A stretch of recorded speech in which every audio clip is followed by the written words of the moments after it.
Welcome to Penrose Learning, where we make understanding easy.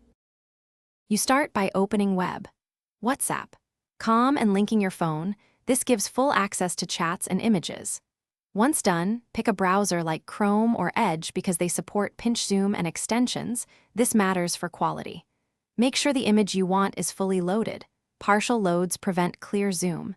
If an image is blurred, click it once to open the viewer view. That step switches from the chat preview to an isolated display for detailed viewing. Now you zoom. You can change browser zoom with Ctrl++ or minus for a quick overall enlargement. Press Ctrl+0 to reset. For image-specific scaling, open the image in WhatsApp's viewer and use Ctrl+ mouse wheel. This preserves UI while enlarging the picture. If you need precise control, install a reputable image zoom extension. Once active, it lets you pan, zoom to 100% or beyond, and prevents pixel interpolation that causes blurriness. Finish by saving the image. Right-click and choose Save As, then open it in your preferred photo viewer. This lets you use native zoom, metadata inspection, and better interpolation. Once done, use the viewer's 100% or 1:1 view to check true resolution.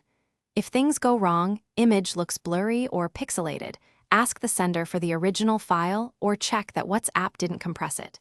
If browser zoom affects clarity, reset to default and try an extension. Thanks for watching. If this was helpful, leave a like and consider subscribing. See you next time.